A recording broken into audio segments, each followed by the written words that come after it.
Please remain standing for the U.S. National Anthem.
Please be seated. Thank you. Ladies and gentlemen, once again, good evening and welcome. We are honored to have you all joining us here tonight for the launch of our latest report, Dialogues Between Democracies, the Future of U.S.-Jamaica Relations. This report is the conclusion of a year-long collaboration with the Embassy of the United States, which we were truly thankful to work with to develop the series of events that we saw many of you at, as well as the research we launched for you this evening. Over the years, partnerships with various American agencies, such as USAID, have resulted in a series of successful ventures, from capacity building to public education campaigns here in Jamaica. This evening, as we look back at the achievements resulting from this relationship, we reflect. How do we further develop this relationship? How can Jamaica best prepare the ground for further, even more impactful collaboration? This event is not the end of the dialogues between democracies. It is nothing less than a milestone in the relationships between our two countries.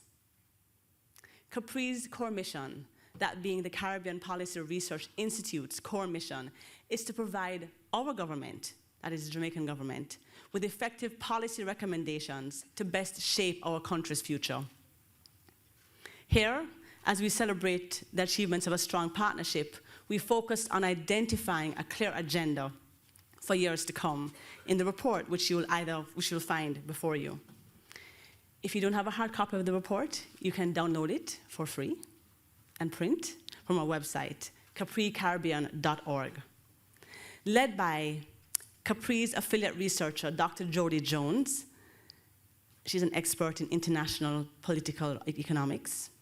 The 4-month research itself offers evidence-based recommendations for us as a country to lay the best foundation we can for further fruitful collaboration, focusing on the 4 key themes of security, health for prosperity, good governance, and equal citizenship, and of course, the youth perspective.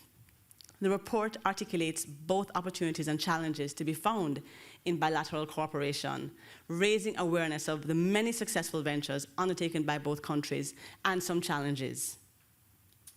As we celebrate this evening, the conclusion of the most exciting project, we're thankful to have with us our Prime Minister, the Most Honorable Andrew Holness, who will be speaking very soon of the relationship between our two countries. We're also honored tonight to be in the presence of the U.S. Ambassador to Jamaica, Mr. Luis G. Moreno, who over the months has become no longer just a great supporter of Jamaica, but a great friend of CaPRI. We also thank for their presence the University of the West Indies principal, Professor Archibald MacDonald, a champion for CaPRI. And we thank as well the presence of one of our directors of CaPRI, that being Mr. Earl Jarrett. Finally, I wish to thank my co-executive director, Dr. Damian King, who will be presenting the report before you shortly, the summary of the report. We welcome you all here with us tonight, not only to conclude what has been a very informative and dynamic series of events, which I hope you got the essence of by watching the video, capturing the different series, but also to discuss with you our findings and recommendations. We have indeed allocated time after the presentations for you to engage in asking questions and seeking answers on the path forward. So don't be shy, but be succinct. What's in store for the future of bilateral relations between our two countries? That is the question. What really is in store? What and how do we shape that future? I will now hand over to Professor Archibald MacDonald, Principal of the University of the West Indies, whom we are honored to have with us today. On behalf of the Caribbean Policy Research Institute, I hope that you enjoy this evening and look forward to your questions as we move forward as a country. Thank you very much. Professor?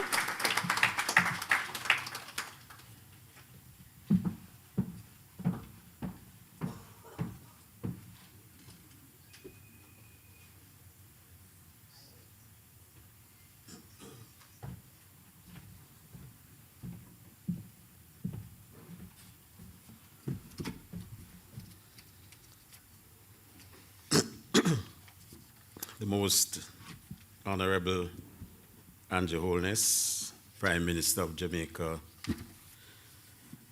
His Excellency Luis Moreno, Ambassador of the United States of America to Jamaica, Mrs. Imani Duncan Price, Co-Executive Director, CaPRI, Dr. Damian King, Co-Executive Director of CaPRI, other CaPRI directors here present, Ambassador Richard Bernal, now Pro-Vice Chancellor at the University of the West Indies, Honorable Donna Parchment Brown, Political Ombudsman, Mr. Joshua Polacek, Counselor of Public Affairs, United States Embassy, members of the Diplomatic Corps, former ambassadors, Professor Trevor Monroe, Executive Chairman of the National Integrity Commission,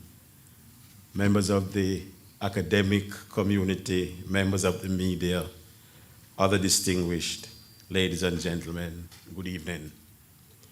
On behalf of the University of the West Indies, it is indeed my distinct honor to welcome you to the launch of the latest key report from the Caribbean Policy Research Institute. The UWI is pleased to support the launch of such an integral report examining the relationship between our two great nations. We are honored that the launch takes place under this distinct patronage of our Prime Minister, Andrew Holness, and in collaboration with the US Embassy. Dialogues between democracies, the future of US-Jamaica bilateral relations, focuses on 4 key areas of concern that have laid the foundations of our long-standing and mutually beneficial relationship over the past few decades. Security, good governance, health for prosperity, and social inclusion act as the base for any and all thriving nations seeking to build a strong and sustainable future for their people. As such, it is critical that we examine the manner in which we have been able to apply this base in building our own state infrastructures, as well as fostering better relations with our geographic and cultural neighbors in the United States. It is also important that periodically we explore the fissures in this base and identify where we fall short, so that as a state we are able to provide a better quality of life for our people. Security, good governance, a strong healthcare system, and the journey towards establishing greater social inclusion, both nationally and regionally, are issues that form the cornerstone of viable and democratic nations. As such, for us to move forward as a unified and strong regional community, we must be able to highlight both our strengths and weaknesses regarding these issues that will place us in a position to improve relations with our international neighbors. A strong international community is one in which its member states share similar views on the manner in which the state should provide for and protect its citizens in all aspects of life, as well as one in which the citizens of the states are free from oppression. The launch of this report provides an opportunity for Jamaica and the US to move the dialogue on our shared democratic ideals forward, so that we can begin to establish stronger and more beneficial ties for the future. As a research and academic institution, the UWI celebrates opportunities like this, in which it is able to contribute to better public understanding related to good governance and improved bilateral relations, and the importance of these issues in building a strong state for all of us. The ethos of learning that we support charges us with the responsibility of ensuring that knowledge is not only shared and created for the benefit of the general public, but provides a positive impact on how we move forward in our regional and international communities. By facilitating the launch of this report, the UWI is supporting a critical educational initiative that will aid in defining the nature of our relationship with a key state like the United States of America. The University of the West Indies remains committed to providing a learning and teaching environment that will encourage all to engage in relevant debate and share their views freely, which will ultimately enable them to contribute to the development of Jamaica and the region. As such, the launch of this report will surely foster much discussion and inward examination of our own state infrastructures and approach to bilateral relationships with our other regional and global neighbors. It is therefore my pleasure to welcome all of you, particularly the Most Honorable Andrew Holness, our Prime Minister, and Ambassador Luis G. Moreno, to today's launch, which certainly highlights one more step towards enhancing our ongoing relationship with the United States of America.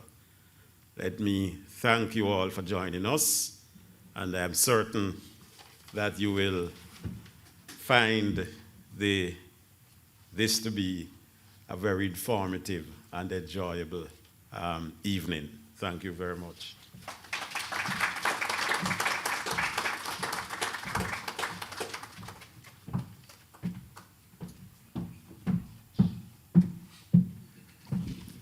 Before we proceed with the next item on the agenda, we want to extend special welcome to the Honorable Christopher Tufton, Minister of Health and former co-executive director of the Caribbean Policy Research Institute. Thank you for coming, sir. We now ask Joshua Polacek to bring greetings from the U.S. Embassy.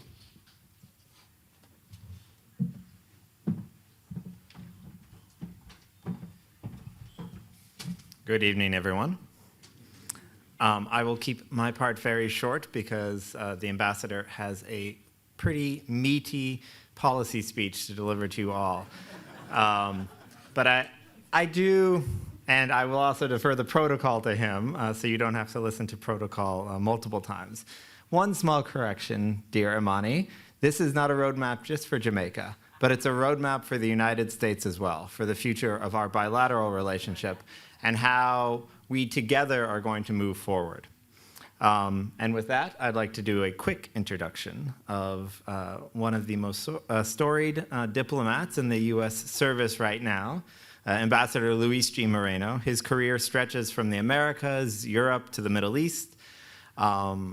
And I think I'm going to embarrass him right now because I think we've seen just recently the peace deal in Colombia, and something that he's very humble about, but he is the architect of Plan Colombia, and I think that is one of the elements that brought the peace, la violencia, the multi-decade civil war in Colombia, and I think Ambassador Moreno should be very proud of the work that he did.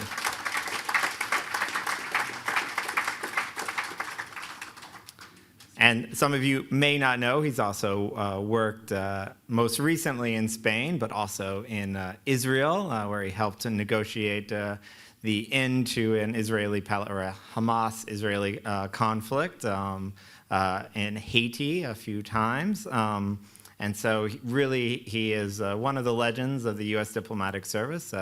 It's been an honor to work with him for 2 years. And I also want to say it's been an honor to work with the Prime Minister, the Most Honorable Andrew Holness, and your administration for the last several months. And of course, it's been humbling to work with UWI and CaPRI and the world-class research that is produced here. And with that, I'd like to invite the ambassador up. And thank you again, sir, for support. Thank you. Joshua, thank you very much, and the check is in the mail. And thank you for tossing me the hot potato of the protocol, but I certainly will do my best. I'm an expert at saying I recognize all previous protocol. Thank you very much. But how can you not recognize this really formidable protocol list? Most Honorable Prime Minister Andrew Michael Holness, it's good to see you again today. Again. Joshua was talking about the Middle East. It always seemed that I would run into Tony Blair, and I would always have to speak after him, which is really humiliating and embarrassing. First, Tony Blair talks, and then me. But this time, it's kind of the roles are reversed, and you're going to look great after me. Minister Tufton, been a pleasure to work with you. Really, really has been. Senator Imani Duncan Price, co-executive of CaPRI.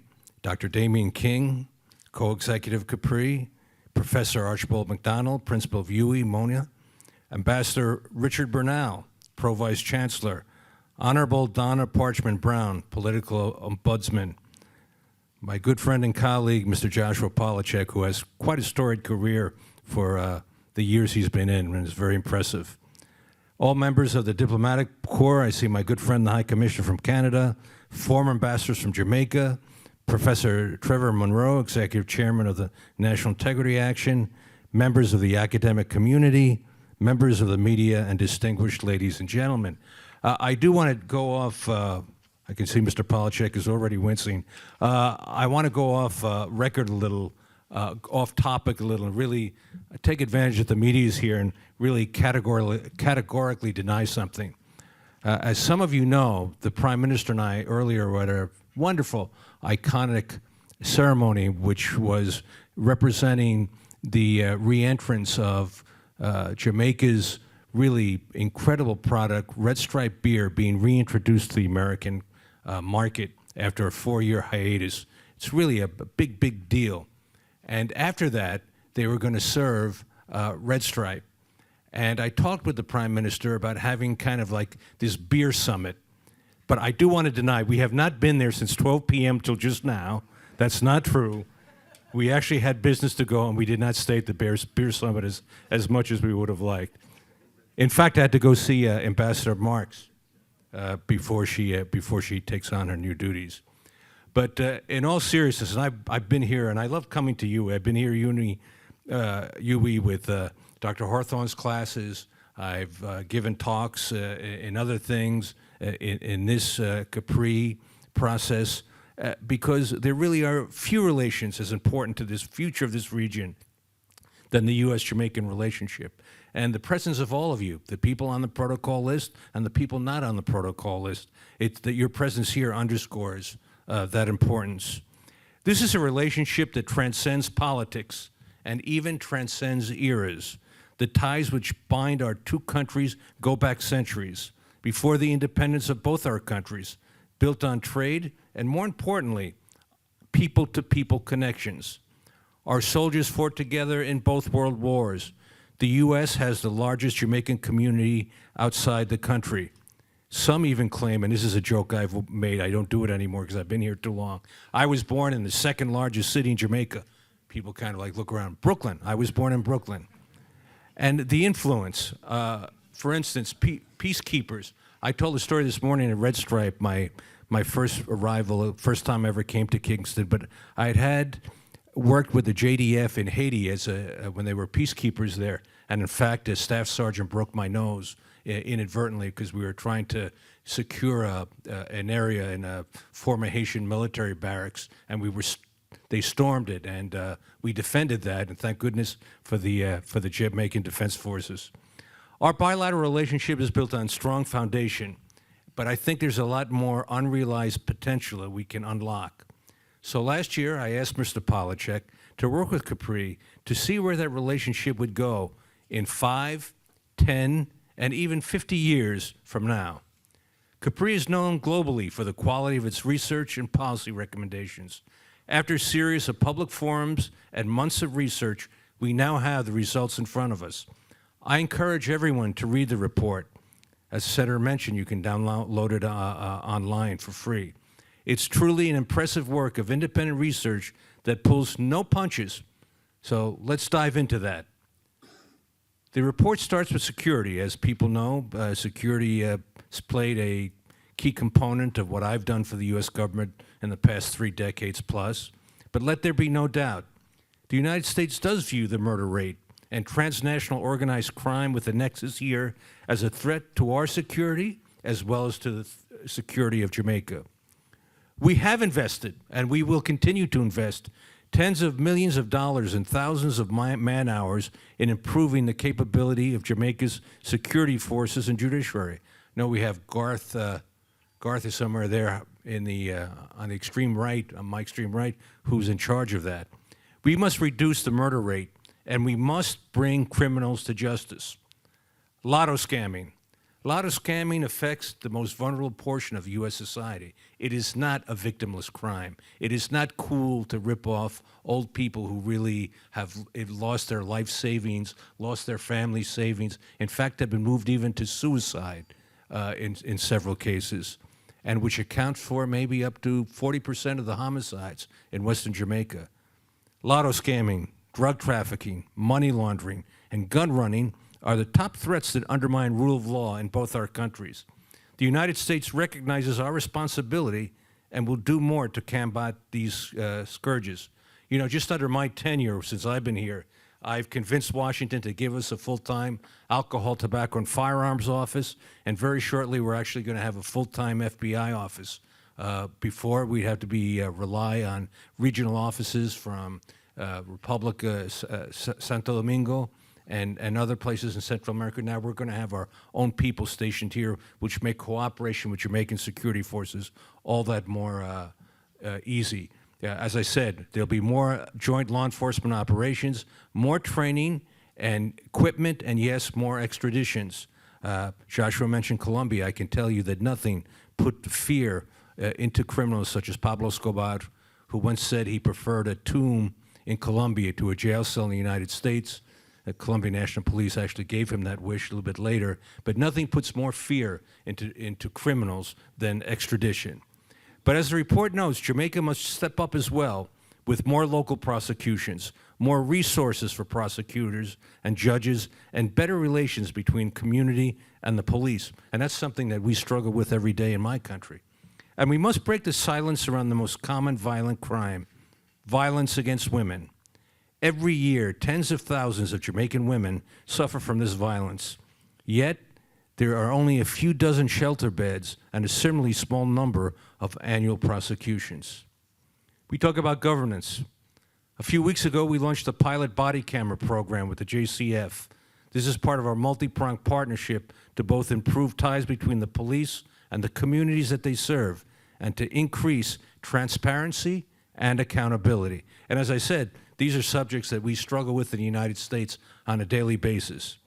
As the report notes, for Jamaica to defeat this crime wave, citizens must have confidence that everyone, from a newly recruited traffic cop all the way to those at the top of the system, will be subject to the same laws that govern Jamaica's citizenry. The report recommends we recognize corruption as a systemic issue crippling true democracy. As I said, again, we struggle with this in the United States, and that's why I believe that both our countries can work together on innovative solutions to increase accountability and transparency. I've spoken with the Prime Minister, the Minister of National Security, and others about the importance of a functioning MOCA, Indicom, FID, and all the work that they've done. Together, we can defeat this nexus of corruption and criminality. And as we've heard the PM say, no one is above the law. I'm proud of our partnership through USAID with National Integrity Action. Democracy is made stronger when citizens, as individuals, and banding together in civil society organizations, hold their civil servants and representatives to account.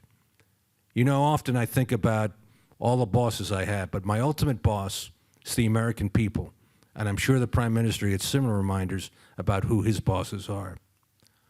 Our people rightfully expect for us to confront the challenges of security and governance so in the coming years we can focus on Jamaica's pent-up economic potential. And I'd like to address prosperity. It's time to be more clear. If we could overcome the challenges that I just mentioned about security, corruption, I believe that by 2030, Jamaica can have a fully developed economy that provides widespread prosperity for all its citizens. Look, the foundation's already here. A well-integrated service sector, well-educated and industrious workforce, reducing the burden of security and corruption, which experts estimate eat up almost 20% of businesses' budgets, will unleash the capital for investment and higher wages. I can assure you that I will work tirelessly in my remaining time here to increase U.S. private sector investment here in Jamaica. You've heard it before, but I want to go down as the billion-dollar ambassador. Not making $1 billion, but getting $1 billion of U.S. investment. We've already brought hundreds of millions of dollars. If you look at the work that we've done with Fortress Energy in Montego Bay, if you look at BPO, if you look at the tourism sectors, we can do better. If the government of Jamaica holds another bigger round of renewable energy bids, the U.S. government's OPEC could help finance $1 billion+ in that sector alone. And I expect that within a decade, we will see a young Jamaican start a $100 million company. I hope that that's a lowball figure and that she, you notice I said she, ends up in the $1 billion range because the potential is certainly there. And to finalize, wrap up, equal citizenship. Again, something which we struggle with on a daily basis in the United States. The democratic ideals of our two countries demand that we bring this promise of safety, of accountability, of prosperity to all our citizens. For those of you in this room who know me, you know that I'm passionate about fighting for equal rights for all members within our society. The United States has not figured out all these issues ourselves. Discrimination is an ongoing issue. We are still dealing with our troubled history of racism. Relations between the police and the public they aim to protect are very strained in some communities. But as one of our crusading abolitionists, Theodore Parker, said, and I'm paraphrasing as Martin Luther King did, the arc of the moral universe is long, but it bends towards justice.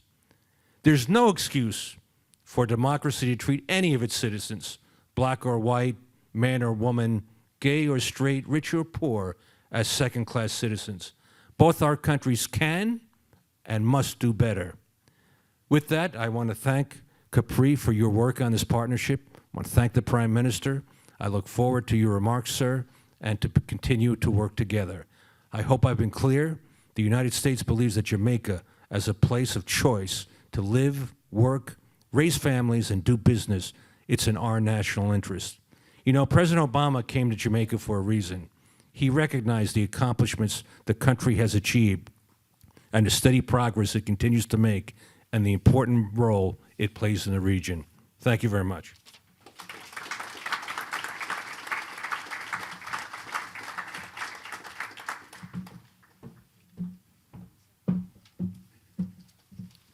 Thank you very much, Ambassador. We really appreciate those sincere and comprehensive remarks. In referring to the report, which you correctly indicated is available on our website, I must say that we're able to have the range of CaPRI's reports over the last 10 years through the support of our Gold Circle sponsors and our patron sponsors. And I want to recognize tonight Mr. Gary Hendrickson, National Continental, Butch Hendrickson, Continental Bakery, as well as Stephen Facey, Panjam, for their support.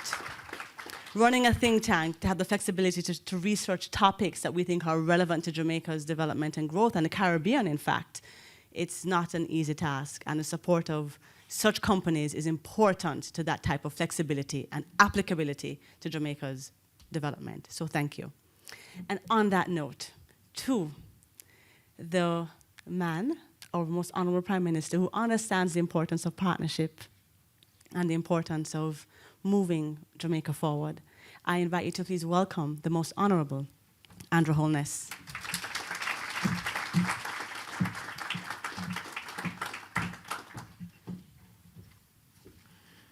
Ambassador Moreno, thank you for going through the protocol list for me. You will recognize that my voice is a bit raspy, and so I have to be economical with it. Wasn't that beer? I don't know why Professor Damon King invited me here, because really it should have been my foreign minister.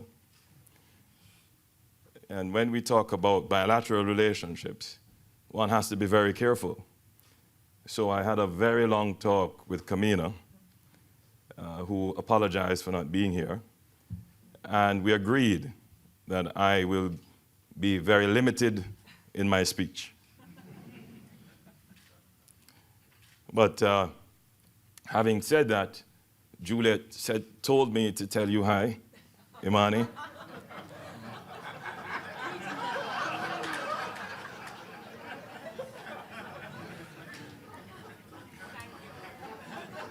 And you know something, Joshua? I was actually thinking of wearing my tennis shoes today.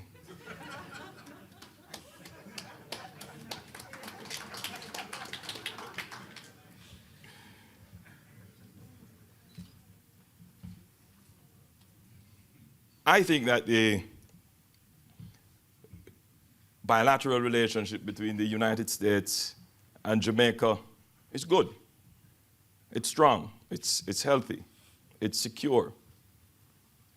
And I believe that it has great room to grow. I think the history of our two countries and the personal ties between citizens of both our countries will ensure that going forward in the future, that our relationship can only be stronger. And there have been times when the relationship has been tested. And I happen to be a first-hand witness to that, to one of those times. Did that strike a note with you? Yes, sir.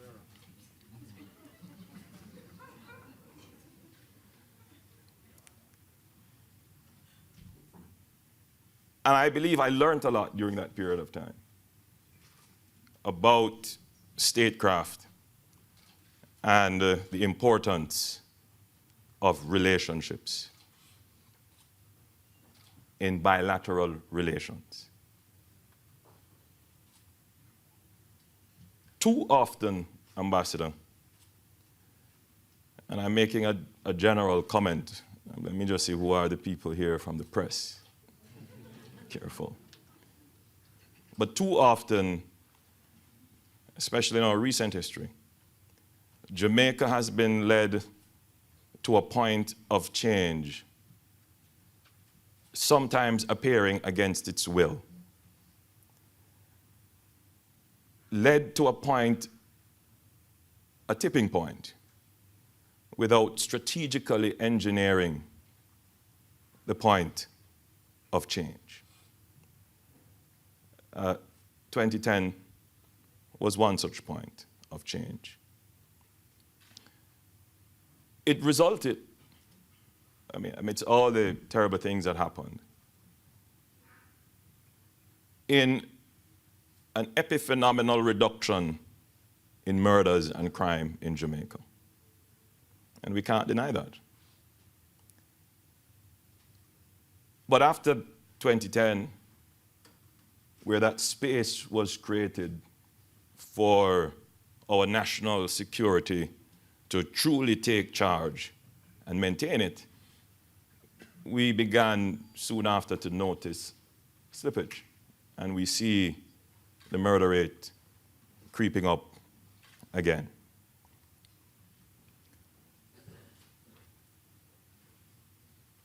The bilateral relationship between our two countries, from Jamaica's perspective,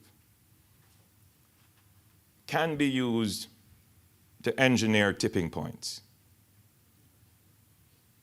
You've said it in a particular way, which I noticed members of the audience thought it was funny.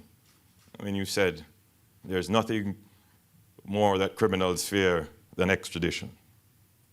It's a powerful tool of engineering tipping points. But whilst Jamaica will fulfill its obligations and maintain its laws, Jamaica cannot rely on the external momentum of a foreign government to engineer our tipping point to make change in our own country. So I want to associate myself with the comments made by Joshua about the work done by Ambassador Moreno in Colombia in establishing a Plan Colombia, which engineered, instrumentally, deliberately engineering a tipping point, a changing point in the trajectory of development of that country. Jamaica has to do the same thing as it relates to our crime problem. It is the biggest drag on all our efforts to create economic growth and prosperity. It is heart-wrenching to watch the news and hear the reports and get the security briefings and see a 2-year-old being shot and killed in the most gruesome way, and then a 5-year-old. And then, I'm in Brazil celebrating with the team, and along with all the great news about our performances at the Olympics, in the newsfeed, there comes up 3 men shot and killed on the hip strip in Montego Bay. Or was it 2? Whatever it was. And then, 3 men found burnt in a car. Quite gruesome, quite graphic. And it just keeps happening. Jamaica cannot accept this as normal. We must not accept this as normal. This administration is prepared to work with our partners, the United States, and other bilateral partners. I see Canada here as well, who's been a very good partner to us.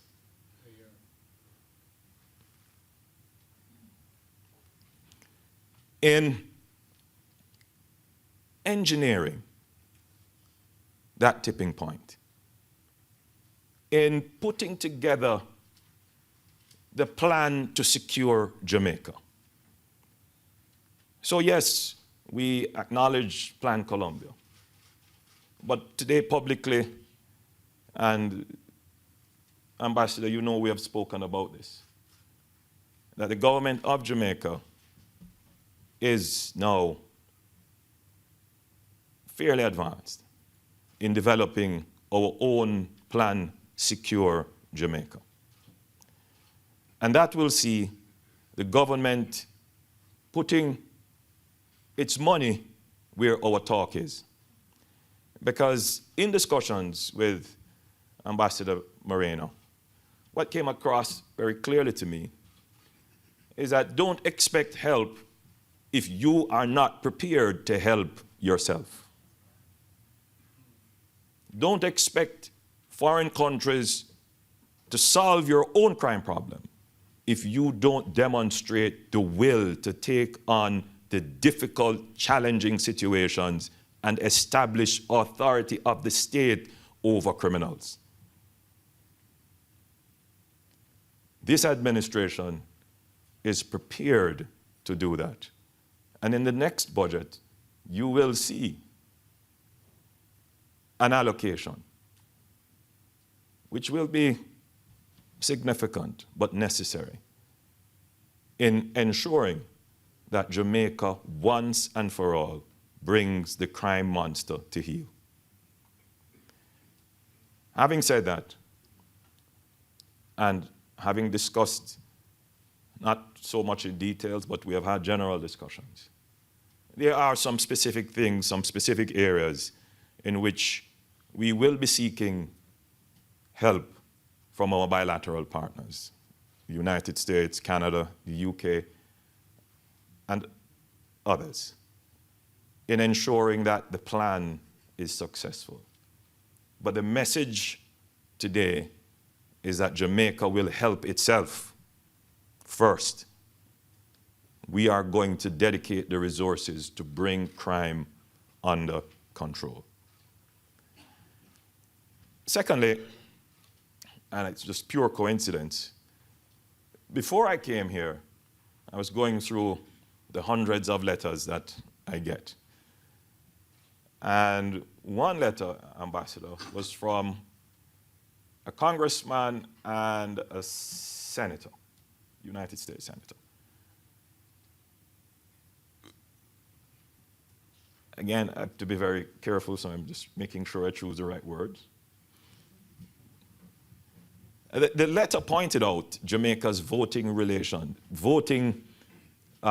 history, especially on matters having to do with the Middle East. And the response that was suggested to the letter, and just to back up a bit, it is not unusual that members of Congress would write to countries to say, hey, you know, we're giving you aid in this way, we're helping you in this regard. You know, you need to show some love.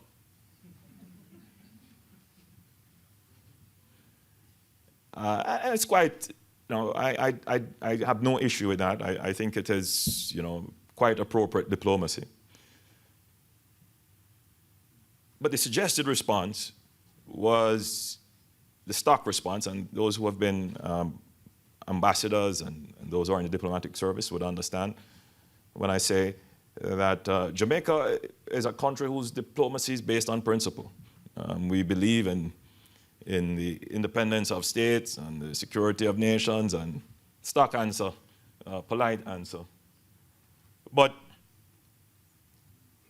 I think it's important in the bilateral relationship between Jamaica and the United States to say, yes, we are a country whose diplomacy has existed on the principles that I've just stated.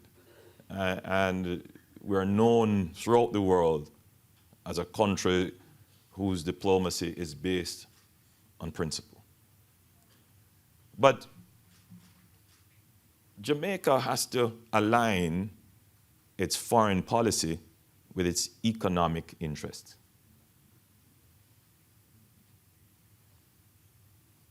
Jamaica must align its foreign policy with its economic interest. And so I want to send a signal, since we're talking about bilateral relationships, that Jamaica has to carefully examine its part in the relationship and how we can act in a way to strengthen the relationship. So yes, we will maintain our principled approach to foreign policy, but there are some interests that Jamaica has to look on in a strategic way, and I want to send that message to our partners.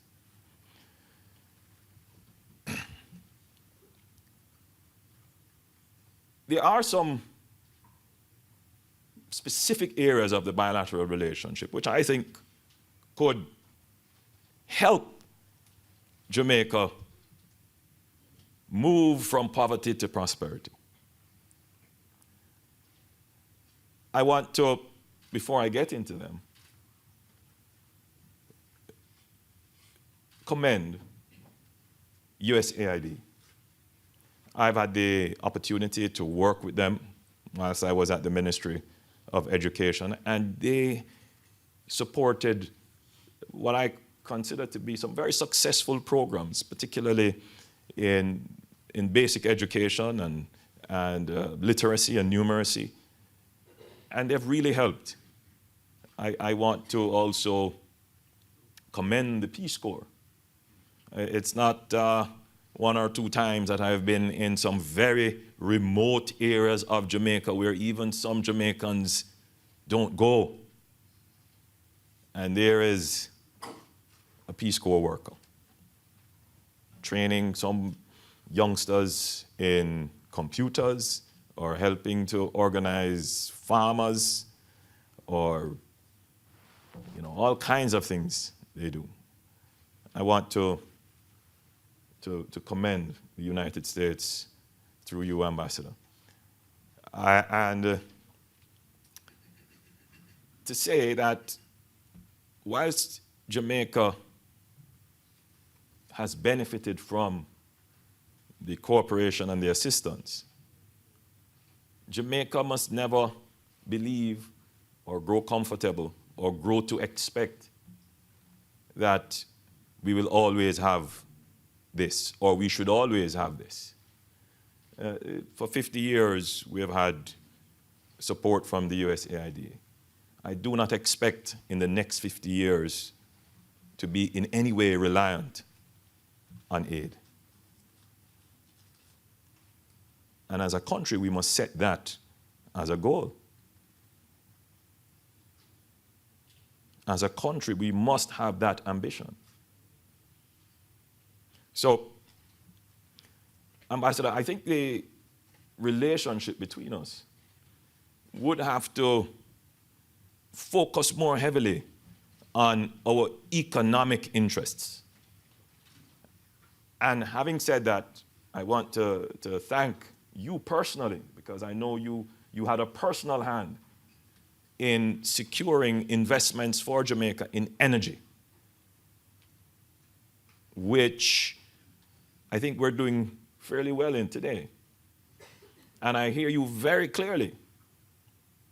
And I am indeed sympathetic to the view that Jamaica should become an example to the rest of the region by investing more heavily in renewables. And I have already given the direction to the Minister of Energy that we should seriously look at exploring how we can get more renewables into our mix. The truth is, Ambassador, that our energy consumption is really very small.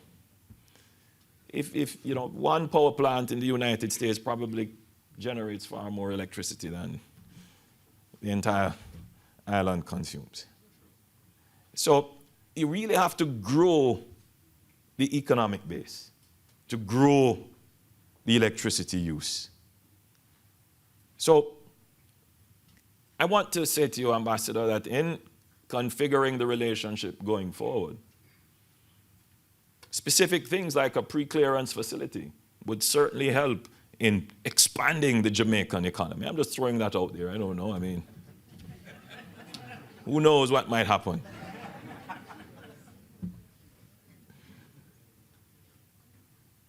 But these are the specific things that are needed.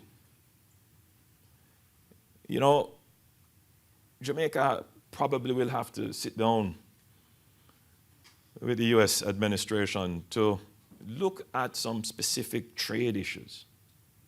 Just some small tweaking in quotas and market access that you give would be insignificant on your part and probably would be ignored by others with whom you trade. But for Jamaica, it could be a big thing. You know, for example, increasing the quotas for sugar. Who knows? Maybe. Who knows? And of course, yeah, it's wrong. So I'm just saying some specific things. I'm not here really. I think I've you know, I'm now uneconomical with my voice. But you see where I'm going, Ambassador. That the relationship in the next 50 years, it has to be development. It has to be on growing our economy so that we can stand truly as independent citizens, which is really what equal citizenship means. Right? That you know, we can enjoy the prosperity here and not, you know, worry about a wall somewhere.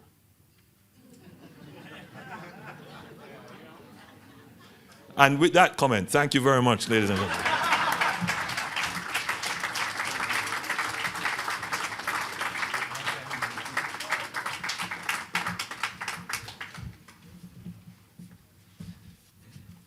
Most Honorable Andrew Holness, Prime Minister of Jamaica, His Excellency Luis Moreno, Ambassador of the United States of America to Jamaica, my Co-Executive Director, Imani Duncan Price, Professor Archibald MacDonald, Principal of the Mona Campus, the distinguished executives from the University of the West Indies, members of the Diplomatic Corps, ambassadors and former ambassadors, and it gives me a especially great pleasure to welcome, in his capacity as a former executive director of CaPRI and currently demoted to Minister of Government, the Honorable Christopher Tufton. Distinguished ladies and gentlemen, well, now it is my job to launch the report and give you some of the highlights. You know,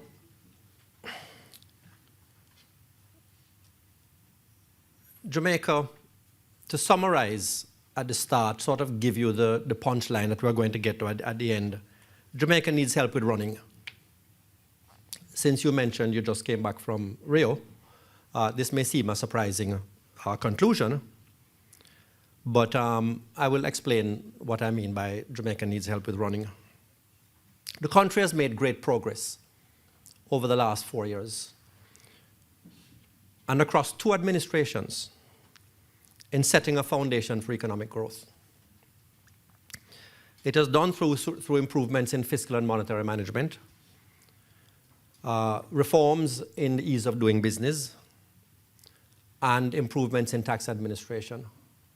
Many reforms are to come, but much progress has been made. But an economic foundation is in place. So attention is now turning to where do we look next to enhance the foundations for the prosperity in Jamaica that the Prime Minister just so eloquently visioned for all of us. Economic growth is a matter of how do you get 3 million people? How do you facilitate the decision-making of 3 million people? How do you make their lives easier?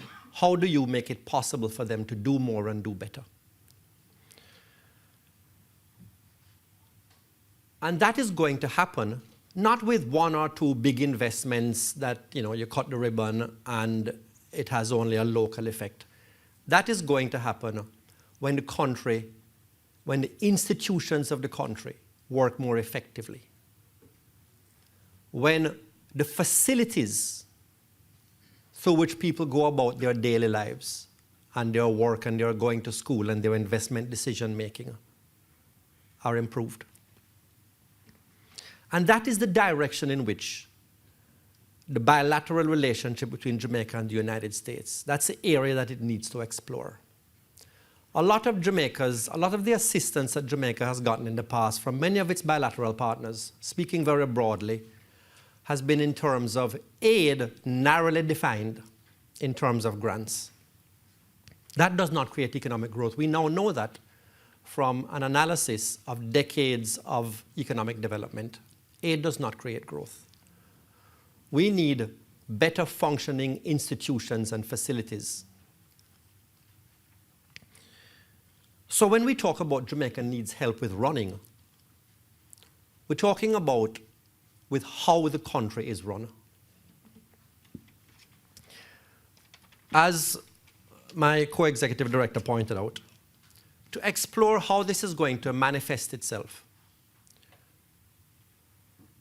we conducted a series of dialogues over the last year in 4 critical areas that we thought would be fundamental to promoting this move towards a better society. One of them was security.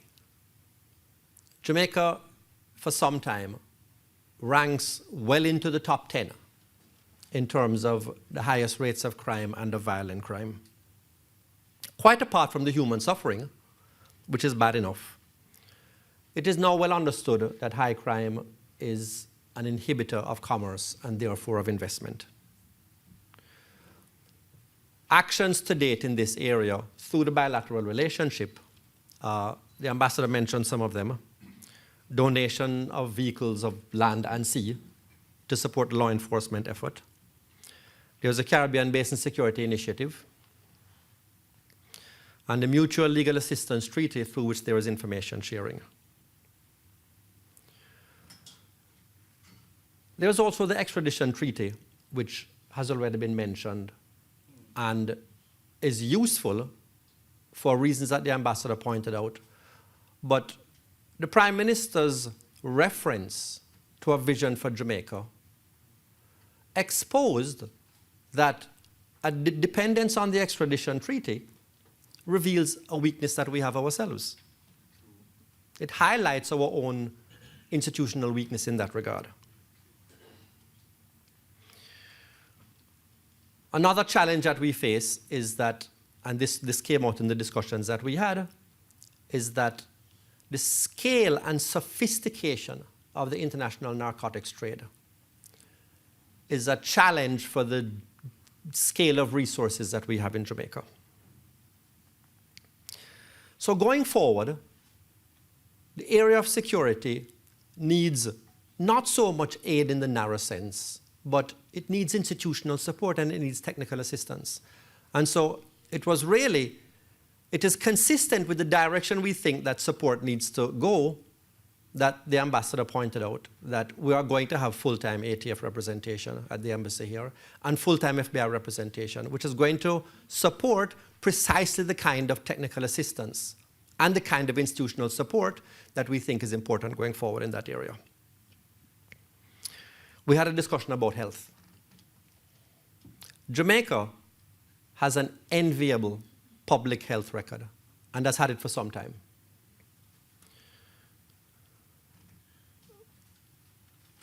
This goes back many years, but a part of the recent efforts have come with US support, including under the President's Global Health Initiative.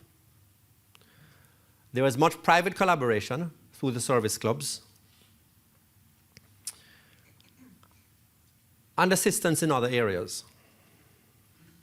What are the challenges that are faced in the health sector at the moment? Perhaps I should ask you to come up and talk about those.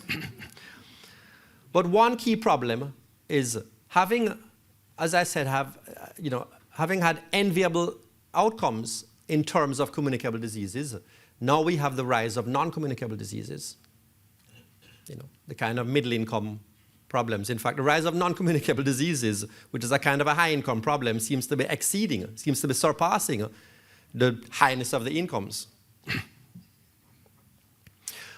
And a particular problem is unequal access to quality health care. And unequal access to quality health care raises the question, how do you finance more equitable access to health care? How do we face those challenges? How can the bilateral relationship going forward provide assistance in those areas? This is probably one of the areas where the institutional weakness is least the problem, and it really is a resource constraint. The resource constraint is binding. So help with financing would be useful, but it's mostly deepening and getting more resources into the existing approach to dealing with public health issues. The discussions and the report addressed the question of good governance. The background here is that Jamaica scores highly in some areas of good governance. So in terms of the Good Governance Index, under voice and accountability, Jamaica beats 2/3 of the countries in the world. In terms of freedom of the press, Jamaica is one of the highest ranked countries in the world. But in terms of perceptions of corruption, we are well into the bottom half. US assistance in this area has actually been critical. As part of various programs, we have seen the establishment of INDICOM and MOCA. The NGOs in this area also get tremendous support and assistance from the United States, including that which is channeled through National Integrity Action. Going forward, we need to see continued institutional support in this area with tremendous technical help. More interagency cooperation is going to be critical and will be facilitated by having full-time representation here from ATF and the FBI. There is information sharing, and that needs to continue. But the assistance needs to go beyond information sharing. Whether Jamaica has the capacity to take full advantage of the information shared, remains a question. So technical assistance in that regard is going to be critical. But more systems and more training generally. The final area that the report speaks to is the question of equal citizenship. We can be unambiguous about this. Economic growth and development can only be based on inclusiveness, economic and social inclusiveness. There is no other path.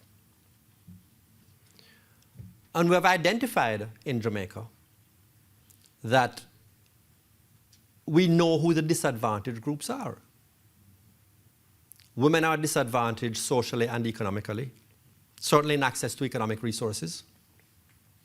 The disabled is disadvantaged, as was expressed eloquently and forcefully in our youth forum.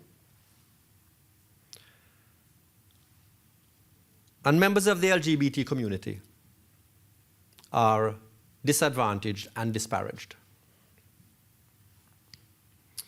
Actions to date include a national policy on gender equality promulgated in 2011. USAID has supported the Community Empowerment and Transformation Project for some years now. Jamaica passed the Disabilities Act.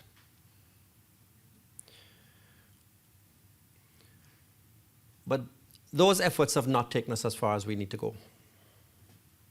The report points out that the International Commission on Human Rights concluded only 4 years ago that discrimination based on sexual orientation and gender expression is entrenched in Jamaican state institutions.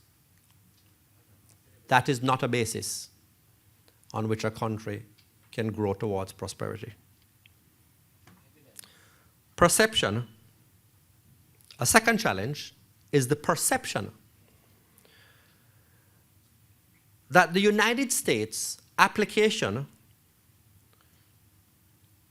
of human rights, the principle of human rights, in this area, in the area of the disadvantaged groups, is somehow an encroachment on Jamaica's sovereignty. Going forward, Jamaica, through the bilateral partnership, but more importantly, even on its own, Jamaica must continue on the path of establishing constitutional and judicial protection of universal, basic human rights. And it is to recognize that continuing on that path is inconsistent with marginalizing particular groups. The report suggests that one key step going forward would be to establish a dialogue between those who recognize the importance of including the LGBT community and religious groups. And there's no greater guide for this than Pope Francis himself, who said, now famously, if a person is gay and seeks God and has goodwill, who am I to judge? Well, if he's not going to judge, I don't know who you are to judge. In conclusion, the United States recognizes, based on the comments of the ambassador just now, it is clear that the United States recognizes that a prosperous Jamaica is in the United States' interest. And that recognition has given rise to areas of common and overlapping interest. The bilateral relationship going forward is going to exploit those areas of common and overlapping interests. It is institutional and technical support that is going to get us there. It is the kind of support that's going to help us to run Jamaica better. When that happens, the inventiveness and the ambition of the Jamaican people will be unleashed, and we will get to the prosperity that is part of the Prime Minister's vision. On the Jamaican side, Jamaica recognizes that competition is good. And so Jamaica is willing to help the US with the other kind of running. Thank you very much.